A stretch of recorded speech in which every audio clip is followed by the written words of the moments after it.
Sekarang kitab Nasha'ihul Ibad ini luar biasa menarik juga, nggak kalah. Ini memang dipilihkan oleh pengarangnya ini yang kitab-kitab apa hadis-hadis terpilih. A'udzubillahi minasyaitonirrajim. Halaman 4. Ayo bangun Nasha'ihul Ibad qalbi. Bangun. Babus sunaiyu. Babus sunaiyu bab yang termasuk golongan hadis nasihat 22. Sunaiyu itu golongan 22.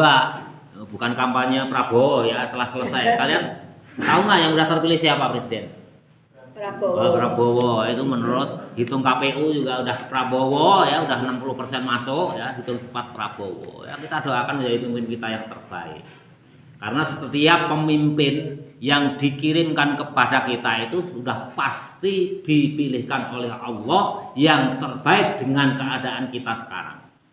Itu kalau orang tahu ilmunya, nanti makanya kalian kalau udah gede ngaji itu bukan hanya fikih biasa ya. Nah, ada namanya fiqhus siyasah, fikih politik. Orang belum pernah ngaji fikih politik, membahas politik ya salah kaprah.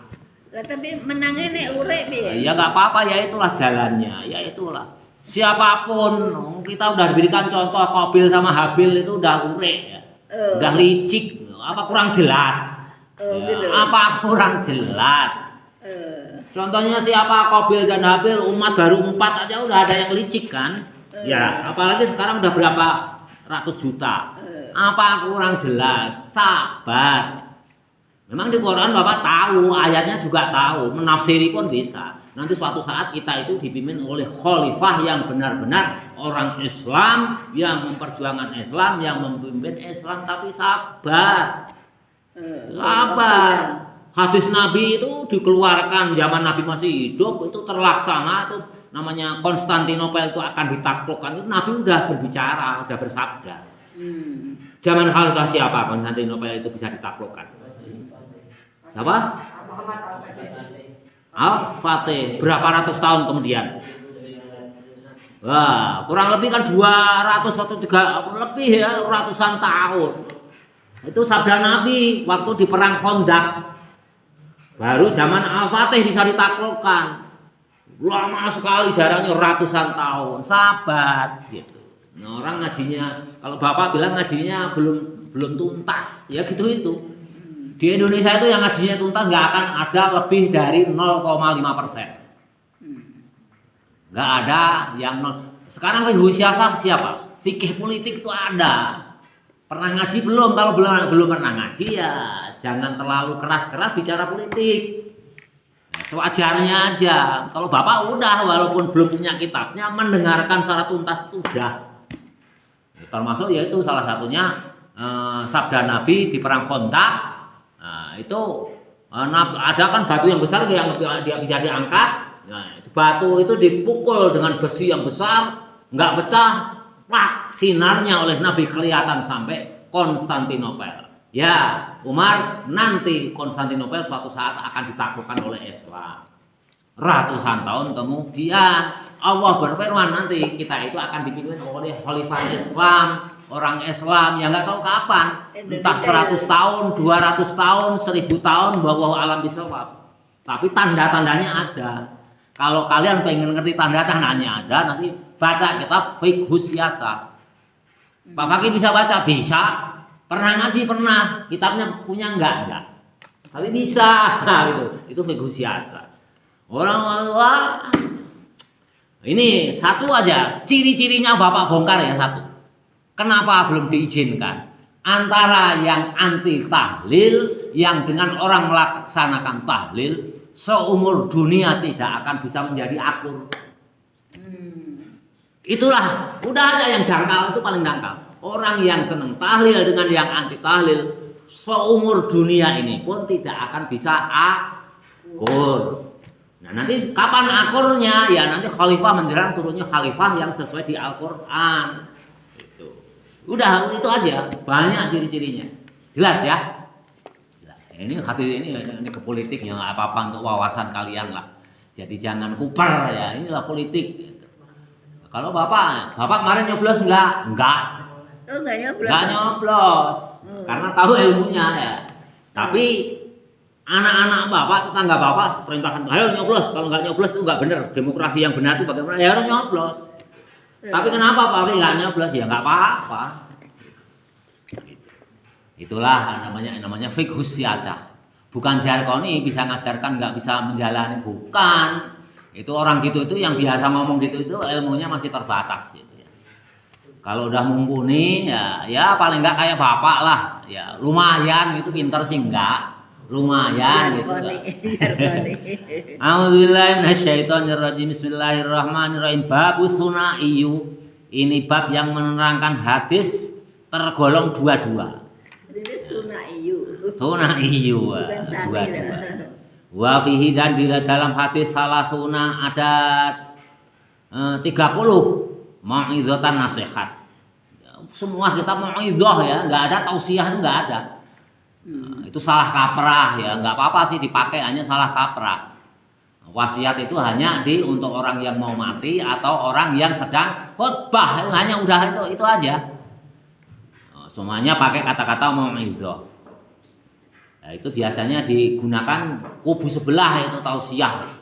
Kubu sebelah itu tausiah. Kalau Ahlussunnah menggunakan mau'izah. Semua kitab-kitab itu nggak ada yang menggunakan tausiah. Pasti mau'izah. Jelas ya. Santri kalian harus tahu. Kalau tahu, jadi gampang identitasnya kalau menggunakan kata-kata tausiah berarti kubu sebelah. Enggak Bapak jelasin lah nanti jadi fitnah ya. Kalau kubu sebelah itu netral ya. Wa fihi dan dalam hadis yang jenis dua-dua ini salasuna ada 30 mau'izatan nasihat. Arba'atun ada 4 ahbari yang berupa hadis. Wal baqi dan sisanya asari berupa asar. Yang di mukadimah kan sudah Bapak jelaskan. Kalau khobar itu hadis Nabi yang disandarkan kepada Nabi. Setiap segala sesuatu yang disandarkan kepada Nabi itu pasti hadis. Kalau asar segala sesuatu yang disandarkan selain Nabi kepada siapa? Sahabat dan tabi'in. Tabi'in paling top, tabi'in. Itu asar. Makanya sebaik-baik generasi itu ya generasi sahabat, tabi'in. Batasnya tahun kurang lebih tahun 300 Hijriah. Itu generasi yang paling baik untuk ilmu agama. Ilmu agama ya. Bukan jangan kalian pahami semua ilmu, enggak, ini ilmu agama. Jadi sisanya itu asar. Jadi kalau 30 yang hadisnya 4 berarti yang 26 itu kalau enggak dari sahabat ya dari tabi'in. Kalau enggak dari tabi'in ya tabi'in. Kalau hadis dalam ilmu mustalah hadis itu disebut marfu, disandarkan kepada Nabi. Itu marfu. Nanti kalau belajar mustalah hadis. Wal baqi dan sisanya asari berupa asar itu berarti ya semuanya hadis. Hadis itu kan artinya berita dari tabi'in. Wanakni dan artinya bil ahbari dengan hadis. Akwalin nabi. Wanakni dan artinya maksudnya bil ahbari apa itu khobar. Akwal itu perkataan an-nabiyu, perkataan Nabi sallallahu alaihi wasallam, wabil asari. Akwal itu akwal ya perkataan, ya akwal tindakan Nabi maksudnya. Wabil asari dan yang dimaksud dengan asar, akwali sahabati, itu akwalnya sahabat, ya tindakan perkataan sahabat. Wat tabi'ina dan tabi'in. Jadi kalau menurut pengarang kitab ini, siapa pengarangnya? Muhammad Nawawi bin Umar Al-Jawi. Ini sarahnya yang mengarang Syihabuddin Ahmad bin Hajar Al-Asqalani. Ibnu Hajar Al-Asqalani pengarangnya.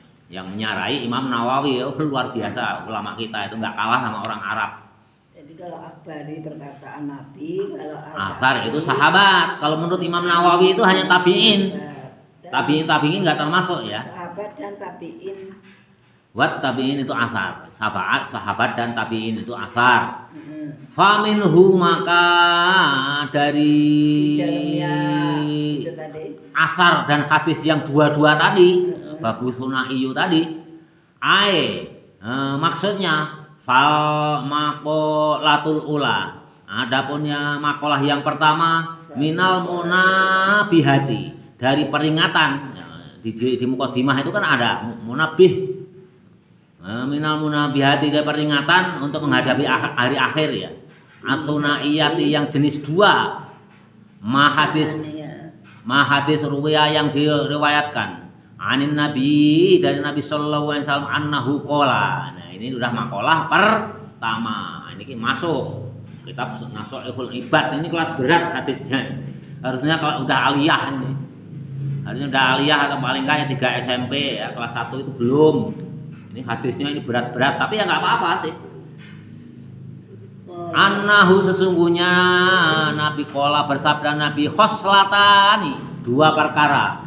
La syai'a, tidak ada sesuatu perkara afdalu yang lebih utama min huma, dari keduanya. Jadi tidak ada perkara yang lebih utama dari 2 perkara ini yang akan Bapak baca. Ini sabda Nabi, hadis. Min huma, dari keduanya. Enggak ada yang lebih utama lah. Yang pertama apa? Al imanu. Yang pertama iman billahi, kepada Allah. Jadi perkara yang paling utama itu enggak ada lagi yang lebih utama lah, yakni iman kepada Allah. Jelas ya? Karena apa ya? Adanya neraka dan surga itu ya karena adanya iman dan kafir. Udah. Iman sama kafir, kalau nggak ada iman sama kafir, Allah nggak akan menciptakan surga. Kafir, apa namanya, neraka itu untuk orang kafir. Tapi kalau surga untuk orang beriman. Selama ada hati kita ada iman, pasti masuk surga. Walaupun dosa kita segede gunung Uhud, pasti suatu saat masuk surga. Tapi di nerakanya menurut Imam Hanafi sangat lama sekali. Kita kena apa? Bara api sedikit aja, waduh sakit, bahkan lepuh ya. Apalagi lama sekali. 1 hari di akhirat sama dengan 1000 tahun di dunia. Kalau kalian di nerakanya 1000 tahun, berarti dibandingkan kalau pakai waktu dunia berapa itu? Kali 1000. Nah, enggak terhitung. Jangan lama-lama lah. Makanya ini jarang sekali orang banyak yang berani meriwayatkan hadis itu. Pokoknya orang selama hatinya ada iman itu pasti masuk surga, itu jarang sekali yang berani. Harus diembel-embeli, pokoknya kalau kamu banyak dosanya ya lama sekali lah gitu. Biar takut ya berbuat jahat. Pertama iman pada Allah. Wan naf'u lil muslimin, wan naf'u, dan memberikan manfaat lil muslimina, kepada orang Islam. Sabda Nabi loh ini. Enggak ada 2 perkara yang lebih utama daripada 2 perkara ini. Makanya ini jenis golongan hadis yang 2, ya hanya 2 aja. Yang satu iman pada Allah, yang satu orang yang bermanfaat kepada orang muslim. Yang lainnya. Nah, ya kan jelas. Wan naf'u, dan yang memberikan manfaat, orang yang memberikan manfaat lil muslimina, pada orang muslim yang lain. Jadi pokok hidup tuh satu iman kepada Allah. Yang kedua memberikan manfaat kepada orang yang lain. Nah, ini sabda Nabi. Makanya di sabda Nabi yang lainnya apa? Khairun nas anfa'uhu linnas. Sebaik-baik manusia itu orang yang memberikan manfaat kepada manusia lainnya. Ini turunan daripada hadis ini. Hadis ini kedudukannya lebih sahih dibandingkan khairun nas anfa'uhu linnas. Itu juga sahih dari Nabi. Tapi kedudukannya di bawah ini. Sama-sama sahih gitu. Karena ini dikaitkan dengan iman. Ya, itu lebih sahih. A'udzubillahi minasyaitonir. Jelas ya? Enggak ada 2 perkara, satu ada iman. Ayo Faras sama Fahru Rozi jangan ini. Boleh ngantuk, jangan gojek ya.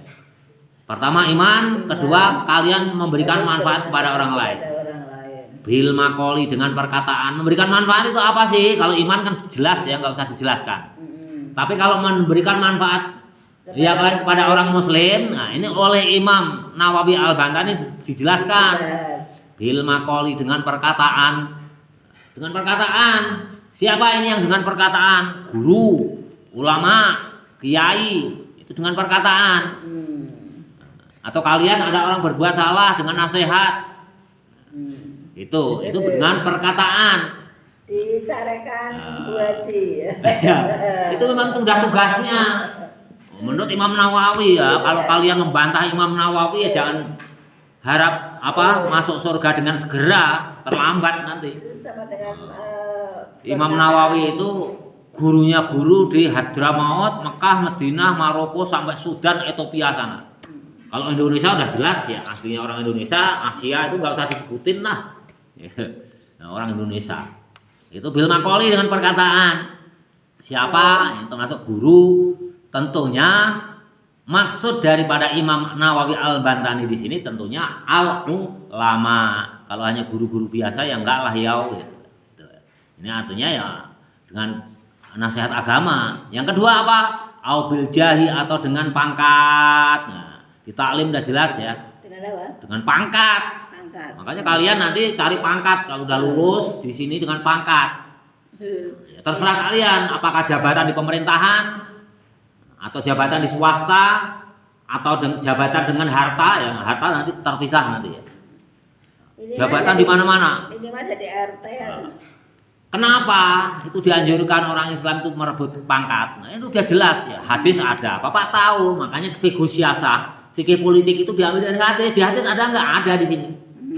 Bil jahi dengan pangkat. Itu memberikan kemanfaatan kepada orang muslim yang lain. Ya. Kalau kalian punya pangkat kan punya kebijaksanaan. Kayak di Aceh itu ya, otonom menerapkan hukum Islam. Nah, di Jawa Barat kemarin Ridwan Kamil menerapkan peraturan daerah tentang pesantren. Ya, karena orang Islam tulen, Ridwan Kamil itu. Ya, Islam tulen. Tapi kenyataannya di tingkat nasional belum diterima secara massal. Mau nggak mau masih kalah. Siapa yang nyalonin? Kan nggak ada yang nyalonin kan? Nggak ada yang nyalonin. Maka kalian harus berusaha. Tapi secara demokrasi. Sesuai dengan konstitusi negara Indonesia. Jangan makar. Makar itu jelek. Udah jelas kan? Di tafsir Jalalain minggu yang lalu. Nabi Yusuf aja menjadi perdana menterinya Raja Fir'aun. Tapi Raja Fir'aun semasa Nabi Yusuf kan adil. Tapi kalau zaman Nabi Musa itu zalim. Dimusuhi kan perang. Tapi Nabi Yusuf nggak memusuhi, nggak perang dengan Raja Fir'aun, ya jelas ya. Udah dicontohkan, kok orang masih istilahnya ngeyel lah sih, merekedeweng ya. Pokoknya harus tunggu kalian jadi pejabat dulu, jabat yang tinggi. Sekelas Ridwan Kamil kurang apa? Ya, sekelas Profesor Mahfud MD kurang apa?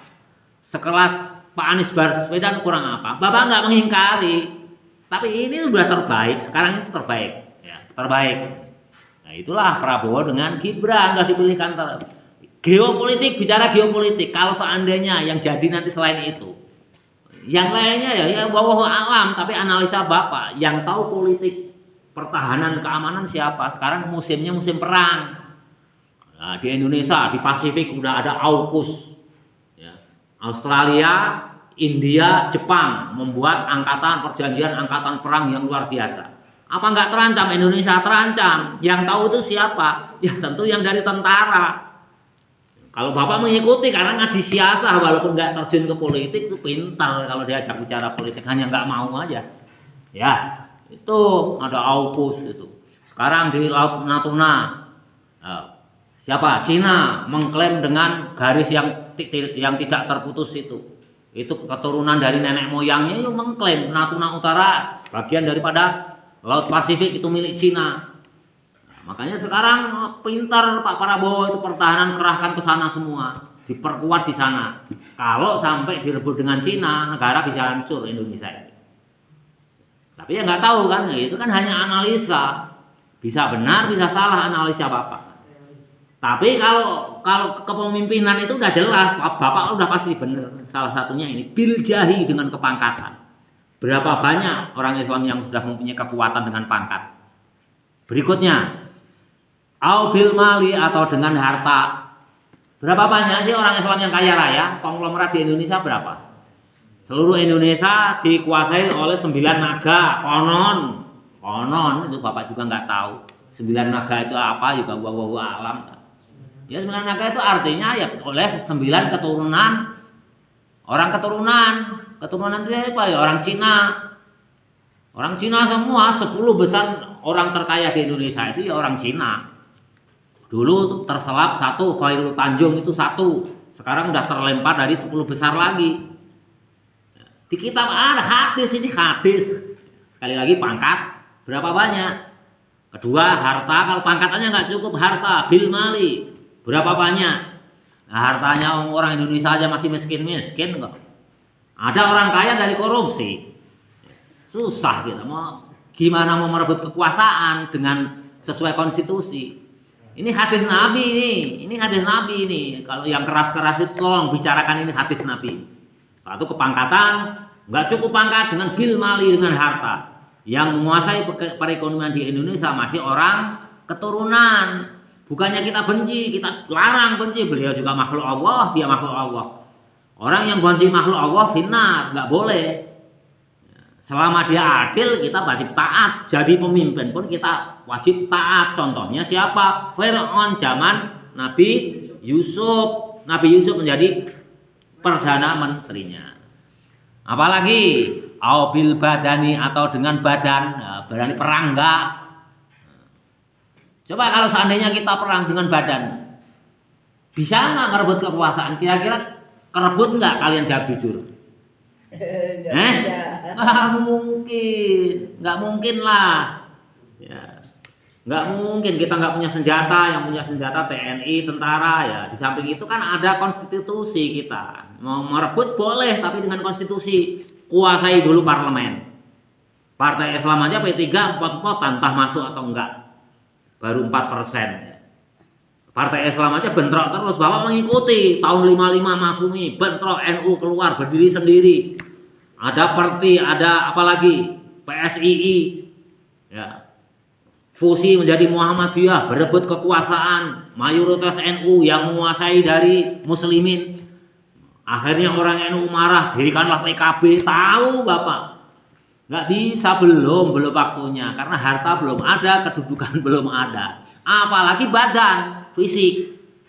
Apa yang kita andalkan? Ngaji aja ngantukan kok mau menjadi khalifah, kekhalifahan. Ya. Kalau ngaji itu yang sempurna ya. Ya minimal kayak bapak lah. Kalau kayak bapak ini ya udah. Oh, makanya saya himbau ini Pak Anies, Pak Ganjar ini Bapak siarkan ya di YouTube. Nyatakan deklarasi dengan legowo. Udah jelas secara metodologi quick count udah jelas 100%. Secara real count KPU ini hambat-hambat ini rakyat ini apa antengkan supaya damai, supaya tentram. Udahlah nggak usah macem-macem. Udah. Ya curang ada proses hukum, ajukan ke Mahkamah Konstitusi mana, jangan teriak-teriak. Buktinya mana? Hati-hati teriak-teriak itu. Tuduhan orang kalau menuduh orang lain bertindak salah, bertindak curang, kalau tidak terbukti tuduhannya itu kembali kepada dirinya sendiri. Itu sabda Nabi juga, hati-hati loh. Hati-hati, kalau tahu ilmu siasat nggak akan gegabah. Makanya kadang-kadang ulama, Mbah Mun, Gus Baha itu nggak jelas, nggak tegas itu. Ya memang kalau kita tegas itu kadang-kadang sulit. Ya udah, kayak ya udah aja. Dipikir ngambang. Ya udah aja. Nanti gimana Allah aja. Ada itu bapak itu juga min ba'dil aulia namanya Haji Muhammad Idris meninggalkan harta banyak. Kok nggak jelas ya Haji Idris nggak diwariskan secara detail, secara jelas. Itulah min ba'dil aulia. Bukan Faqihuddin. Kalau Faqihuddin mungkin langsung ini pakai ilmu faraid bagi dek min ba'dil aulia enggak. Seandainya ini saya bagi nanti gimana terjadinya? Mungkin bentrok antar saudara. Ya udah. Nah, ini jadi yayasan. Nah, itu ya. Itu. Jelas? Ya. Qala Rasulullah bersabda Rasulullah sallallahu alaihi wasallam man asbaha barang siapa di pagi hari layani tidak berniat sedikit pun adzulma seseorang mendolimi ala ahadin atas orang yang lain, atas seseorang yang lain, ghufirallahu maka untuknya diampuni lahu baginya yang pagi-pagi tidak niat untuk mendolimi orang lain sesuatu jana surga Jana ini apa? Yang ghufira diampuni lahu bagi yang tidak berniat mendolimi saudaranya tadi.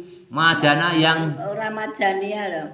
majana yang dilakukan, ghufira lahu ma sesuatu, jana yang dilakukan artinya kesalahan yang dilakukan. Jadi ghufira lahu, kalau pagi-pagi kalian nggak ada niat, nggak ada niat pun untuk menyakiti teman kalian, itu berarti kesalahanmu nanti otomatis sudah diampuni oleh Allah. Waman asbaha, dan barang siapa waktu pagi hari yang berniat nusrotan madlumin, menolong orang yang dizalimi, wa qadha dan membayarkan atau menyelesaikan hajatil muslimi, hajatnya orang muslim. Karena ada baginya, kalau kalian pagi-pagi niat ingin menolong orang yang dizalimi. Yang dizalimi itu apa? Misalkan ada temanmu dikejar-kejar utang, rentenir. Nah, kamu pagi-pagi niat, saya niat mau nolong si fulan, teman saya si A, dia punya utang ke seseorang, dia diancam kalau nggak dibayar hari ini. Itu namanya mazlum. Nah, kamu wa qadha hajatil muslimi, ingin niat menyelesaikan hajatnya orang muslim, rekan kita itu yang punya masalah. Ya masalah apapun lah, mau berantem ya aporkan. Kalau yang punya utang dikejar-kejar rentenir ya dibayar. Kanat bagi dia lahu baginya kaajarin seperti pahalanya hajatin mabruratin, haji yang mabrur. Tuh. Tapi syaratnya harus wa qadha hajatil muslimi, menyelesaikan hajatnya orang muslim. Kalau tetanggamu ada yang kelaparan nanti mau masak nasi aja nggak bisa, kamu beri nasi, itu namanya menyelesaikan masalah. Tapi kalau kamu ini saya kasih uang, kamu berikan beras, tapi pakai bunga, nah, itu bukan menyelesaikan masalah, tambah masalah. Bukannya dapat surga, tapi nerakanya tumpuk. Tapi kalau kamu memberi beras, dia bisa makan, akhirnya terhindar dari kelaparan, terhindar dari kematian. Kalian itu dijanjikan oleh Allah surga seperti surganya haji mabrur. Jelas ya? Waqala, dan bersabda alaihi salam Nabi sallallahu alaihi wasallam, ahabbul ibadi ilallahi, hamba yang dicintai oleh Allah taala, anfa'un nasi adalah anfa'u yang bermanfaat, an-nasi manusia, lin-nasi kepada manusia yang lain. Sama dengan yang di atas tadi ya, nggak usah dijelaskan ya. Wa afdalul a'mali, dan seutama-utamanya amal, idghalus sururi, memasukkan kesenangan, surur itu seneng, ala qalbin, atas hatinya, ala qalbil mukmini, atas hatinya orang mukmin. Jadi memasukkan kesenangan kepada hatinya orang mukmin, artinya memberikan kebahagiaan. Nah, itu sebaik-baiknya amal. Makanya ada pepatah ini sesenang-senangnya amal, segembiranya amal itu adalah memberi. Membuat kesenangan untuk orang lain. Pokoknya amal apapun yang paling menyenangkan bagi kita itu memberi. Coba aja. Udahlah, dibandingkan ibadah haji itu, ibadah haji hanya sekejap. Tapi kalau kalian bisa memberi seumur hidup itu, anak kalian itu selalu dalam posisi senang terus. Udah. Tapi sesedih-sedihnya orang itu kalau yang paham ilmu, yang tahu ilmunya itu kalau diberi, aduh kok saya tuh muzaki orang yang mustahik terus penerima zakat terus ya. Kapan bisa muzaki yang memberikan zakat? Itu kalau tahu ilmunya. Tapi kalau yang nggak tahu ya dikasih itu ya seneng aja, seneng. Ya, paling seneng. Jangan hanya mengharap saja. Itu. Jadi Jadi ngasihnya baru punya tenaga nggak apa-apa. Jadi sebaik-baik amal itu adalah orang yang membahagiakan orang mukmin. Itu kata siapa? Sabda Rasul. Ya tarudu anhu, ya tarudu Ya tarudu anhu. Apa itu ya? Apa ya tarudu apa ala qalbil mukminin ya tarudu orang ya tarudu Yaqrudu. ya tarudu Apa ini? Ya darudu. ya tarudu anhu Jauhan ini lapar. jauhan apa Ya darudu anhu ngilangake sira, ngilangake itu menghilangkan kalian nganhu dari kesulitan jauhan lapar. Nah, berarti memberi makan. Au yaksifu anhu kurban atau menghilangkan kesusahan, au yaksifu atau menghilangkan anhu dari orang mukmin kurban kesusahan. Kurban atau karban fa'ala yaf'ulu fa'lan karban yang benar fa'lan karban ya, ini namanya pakai wayan fa'il fa'ala yaf'ulu fa'lan ini masdar jadi dibacanya karban. Kalau pintar ilmu nahwu karban atau kurban bisa dicari ya. Yakdi menghilangkan kesusahan, yakdi atau membayar hutang, yakdi atau membayar lahu kepada orang yang mukmin untuk yang disenangkan tadi. Apa yang dibayar? Dainan hutang. Membayar hutang. Makanya Bapak kan pernah cerita, sebaik-baik menghutangi itu menghutangi kepada orang yang alim. Kalian berdoa kepada Allah, ya Allah saya menghutangi pada orang yang alim, mudah-mudahan orang yang alim ini tidak mampu membayarnya. Itu untung kalian. Kalau sampai mati nggak bisa bayar, itu kalian untung. Imam Syafi'i itu sampai meninggal itu meninggal utang. Yang membayarkan siapa? Gubernur Mesir. Gubernur Mesir ya mungkin ini pendapat Bapak ya, analisa Bapak. Ini sengaja Imam Syafi'i ini mengajak Gubernur Mesir ini yang alim yang berbuat baik juga, yang amalannya baik ini masuk surga bareng. Nanti masuknya surga bareng-bareng itu di hadis ya. Orang yang ngutangi ulama sama yang ngutangi itu nanti masuk surganya bareng-bareng. Tapi dengan syarat ulama itu tidak mampu membayar hutang. Imam Syafi'i itu Bapak yakin, itu keyakinan ya, bukan dari siapa-siapa itu, tapi keyakinan bahwa sengaja merawat hutangnya beliau itu tidak mampu tidak dibayar. Ya mungkin juga kondisinya nggak ada, mungkin juga ya. Tapi kalau keyakinan Bapak, ya ini keyakinan kan boleh salah, boleh benar ya. Ini bukan fatwa ulama. Itu disengaja kayak Imam Syafi'i. Dan nanti biar masuk surga bareng-bareng Gubernur Mesir ini. Makanya apa? Wasiat Imam Syafi'i sebelum meninggal ini, saya nanti yang memandikan itu jangan dimandikan sebelum 3 ulama ini datang ke sini. Syarat yang pertama. Tidak disolati. Yang kedua jangan dimandikan kalau yang sebelum Gubernur Mesir yang memandikan. Padahal waktu itu belum ada WA.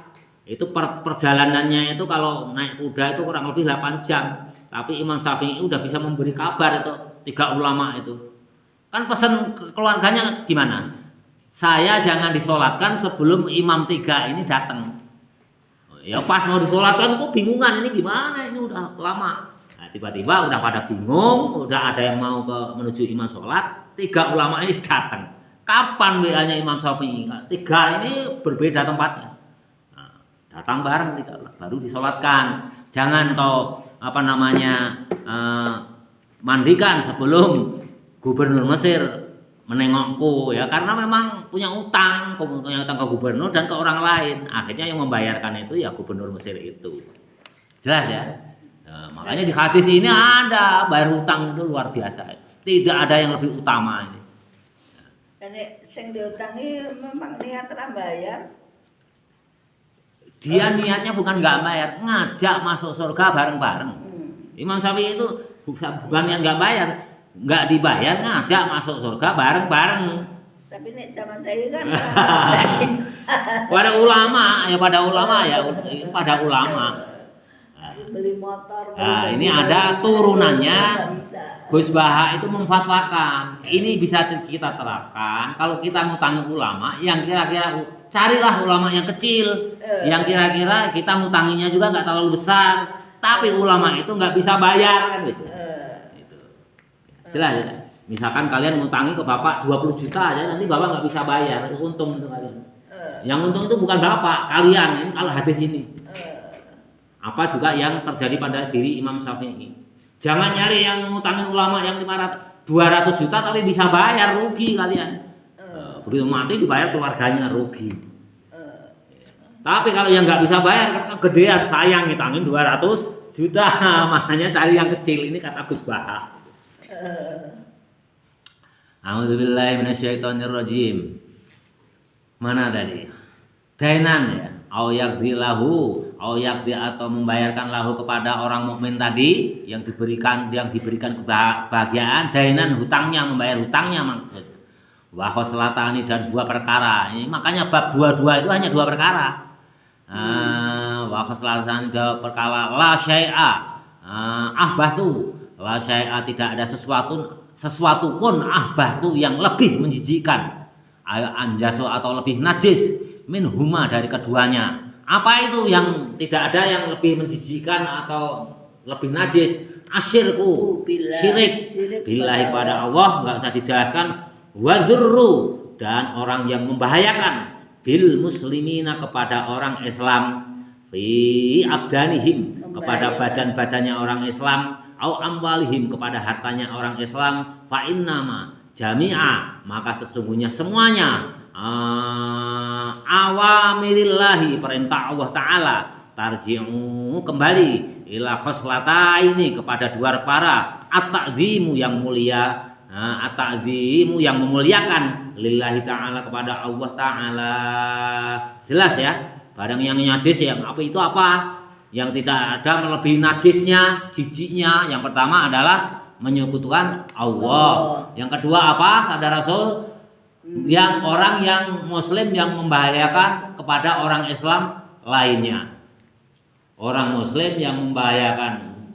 Wadurru itu orang yang membahayakan bil muslimina kepada orang muslim. Orang membahayakan di sini ya orang muslim. Orang muslim yang membahayakan bil muslimina kepada orang muslim yang lain. Kira-kira kembali lagi ke politik. Kira-kira kalau yang nanti pilpres ini kalah, ya siapapun yang menang atau siapapun yang kalah, kan kita masih menunggu KPU ini secara resmi. Kalau yang satu yang kalah ini membahayakan, ini masuk hadis ini enggak? Iya. Terus saja merongrong. Iya. Iya. Merongrong. Termasuk hadis ini enggak? Termasuk. Makanya orang itu kalau ya udah kalah itu legowo. Makanya kemarin Bapak itu kepada Pak Prabowo waktu kalah itu Bapak itu angkat topinya itu tinggi-tinggi sekali karena menerapkan hadis ini. Nah orang-orang kafir itu banyak yang menerapkan hadis ini. Kalau udah kalah ya kalah lah. Jangan merongrong terus akhirnya malah jelek. Sesama muslim itu akhirnya saling mencurigai, saling tidak percaya. Termasuk enggak wadurru bil muslimina. Tergantung kita menafsirkan ini. Kalau nggak termasuk ya silahkan. Tapi kalau Bapak meyakini seyakin-yakinnya termasuk orang yang membahayakan terhadap umat muslim yang lainnya. Karena apa? Saling curiga terus. Kemarin kadal, satu cebong, satu kodrun. Cebong, kodrun, kebjong, nggak ada tuntasnya kan? Tuntasnya ya hari ini gitu. Apa? Cebong, kodrun. Nah, kemarin yang pemilu tahun 2019 kan sampai menjelang Pilpres yang tahun 2024 kan terus gitu. Apalagi di sosial media itu katanya, nah Bapak nggak pernah buka itu. Buah-buahi Bapak nggak pernah buka itu yang apa namanya Instagram, apa Twitter nggak punya, malah Facebook itu nggak punya. Instagram baru punya aja setelah PP itu Insan Madani itu buka Instagram. Mau nggak mau Bapak buka, mantau apa sih yang diuploadnya. Setelah itu yang nggak ada yang dibaca. Malah udah nggak ada perkembangan ya tersirat di hati Bapak, udah mau Bapak hapus lagi. Ngapain ya, dipajang tapi nggak ada perkembangan pengelolaannya. Kalau di YouTube Bapak itu kan banyak berkembang dengan pesat tuh. Udah ribuan yang baca itu, udah hampir 2000. Itu kan lumayan ya, ngaji itu kan jarang orang yang seneng dengerin ngaji itu. Tapi ngaji Bapak itu hampir 2000 yang buka, yang dengerin. Ya lumayan lah sekelas Bapak ya. Kelas Bapak itu lumayan, ngaji itu kan membosankan. Nah, hati-hati. Jadi perintah Allah itu segala sesuatunya ya kembalinya ke memuliakan Allah. Wasyafaqatu dan saling menyayangi khalqihi sesama makhluknya Allah. Qaulihi ta'ala seperti firman-Nya Allah Ta'ala, saling menyayangi ya, kita berlomba. Kalau udah ada yang kalah ya nanti menunggu KPU pengumuman resmi. Ya syukur-syukur. Tahun yang lalu aja Prabowo kalah langsung. Dia tampil dengan gentlenya, saya mengakui kekalahan di quick count. Udah, tapi tetap tunggu KPU dalam keputusannya secara resmi. Ya, itu orang yang gentle. Jangan cari-cari terus kesalahannya ya. Nanti kalau udah kalah ya kalah. Kalau punya bukti, kalau dia menuduh curang, nggak terbukti, tuduhannya kembali kepada dirinya. Udah rugi banyak itu. Makanya kalau orang ahli fikih, nah nanti fakih siasah itu diambil dari sini. Dari hadis-hadis ini oleh ulama-ulama itu dasarnya ada. Kumpulkan suatu kitab fikih namanya fikih siasah, fikih politik. Nah, fikih siasah saya belum pernah baca, kalau udah berkoar-koar bicara politik, dukung A, dukung B dengan sangat fanatik, nggak boleh itu. Kamu dukung fanatik juga nggak akan dapat apa-apa. Kalau kalah dapat KRA, kalau menang nggak dapat apa-apa. Kalau yang kalian dukung, kalau kalah ya tetap jadi pembesar, kalau menang dia dapat jabatan. Kalian selalu di posisi rugi, makanya jangan menjadi pendukung yang fanatik. Dukunglah yang biasa-biasa saja. Bismillahirrahmanirrahim. Qaulihi ta'ala, seperti firman-Nya Allah Ta'ala, aqimus sholata, dirikanlah sholat, wa atuz zakata, dan tunaikanlah zakat. Nah, ini kan udah Bapak jelaskan ya. Kenapa aqimu pakai aki, berdirilah kalau sholat itu terus menerus. Kalau zakat mendatangi, laksanakan sekali-kali, udah nggak usah dijelasin lagi. Uskurli, bersyukurlah kepadaku, bersyukurlah untukku, walidaika, dan untuk kedua orang tuamu. Jadi ke Allah tuh Allah bersyukur itu kepada dua orang tua. Keduanya ke orang tua. Ya syukur itu aja. Tapi nanti kalau bab murid, taklim muta'alim, bersyukur yang kedua itu ya kepada guru. Apa ada hadisnya? Ada. Nanti taklim muta'alim lanjutannya yang kemarin. Jadi setelah Allah tuh guru dulu. Guru itu bersyukur. Karena dalam agama itu orang tua itu ada 3. Ya, orang tua yang melahirkan, mertua, dan bapak ibu guru. Itu derajatnya sama. Itu sama. Nanti tinggal bab apa? Nah, misalkan bab mencari ilmu, derajat yang paling tinggi ya bapak guru. Bapak guru. Tapi kalau hal yang lain ya orang tua. Itu jelas ya. Wallahu a'lam bishawab. Alhamdulillahil almizani wa muntahal ilmi wa mablagul ridha wa zinatul arsh. Alhamdulillahil almizani wa muntahal ilmi wa mablagul ridha wa zinatul arsh. Alhamdulillahil almizani wa muntahal ilmi wa mablagul ridha wa zinatul arsh. Alhamdulillahi rabbil alamin.